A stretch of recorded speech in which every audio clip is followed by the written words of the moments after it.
வணக்கம் மக்களே. இன்றைக்கி நம்ம பார்க்க போகிற ஒரு திருமூர்த்தி மலையை பற்றி தான். இந்த திருமூர்த்தி மலை எங்கே இருக்குதுன்னு பார்த்திங்கன்னா திருப்பூர் மாவட்டம் உடுமலை மட்டத்தில் இருக்குங்க.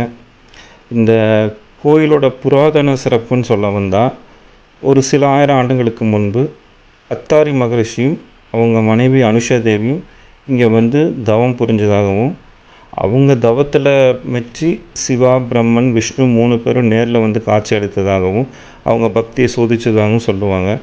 ஸோ அவ்வளவு சிறப்பு வாய்ந்த ஒரு ஸ்தலத்தை பற்றி தான் பார்க்க போகிறாங்க.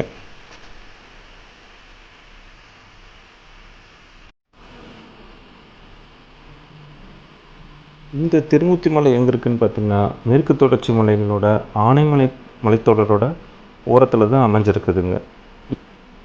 இந்த திருமூர்த்திகளோட கோயில் எங்கே அமைஞ்சிருக்குன்னு பார்த்திங்கன்னா, திருமூர்த்தி மலையோட அடிவாரத்தில் அமைஞ்சிருக்குங்க. அதாவது மேற்கு தொடர்ச்சி மலைகளில் ஆனை மலைத்தொடரில் அழகிய பஞ்சலிங்க அருவி திருமூர்த்தி நீர்த்தேக்கத்தில் அமைந்துள்ளதுங்க. ஒரு ஓரத்தில் வற்றாத நீரோடையாக ஓடிக்கிட்டு இருக்குதுங்க. திருமூர்த்தி மலையோட மூலவர் பார்த்திங்கன்னா அமங்கலிங்கேஸ்வரர் என்று அழைக்கப்படும் கோவில். காலையில் 6 மணிலேருந்துங்க சாயங்காலம் 6 மணி வரைக்கும் திறந்திருக்குங்க. ஞாயிற்றுக்கிழமைகளில் மட்டும் சிறப்பு பூஜை, மற்ற எல்லா நாட்களிலும் சாதாரண பூஜையும் நடத்தப்படுகிறதுங்க. மும்மூர்த்தி ஆண்டவர், திருமூர்த்தி ஆண்டவர் மற்றும் அமங்கலிங்கேஸ்வரர் பல பெயர்கள் இவருக்கு இருக்குதுங்க.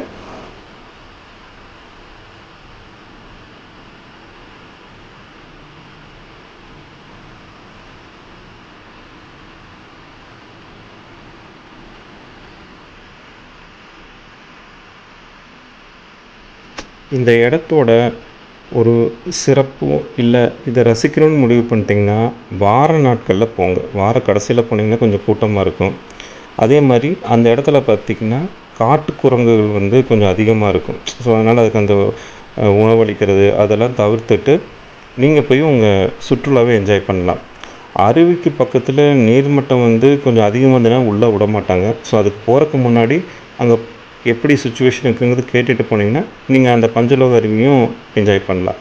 சீசன் இல்லாத நேரத்தில் செல்லும்போது பார்த்திங்கன்னா உங்களுக்கு தண்ணி இருக்காதுங்க. ஸோ அங்கே மெயினான விஷயமே அந்த தண்ணி தான்.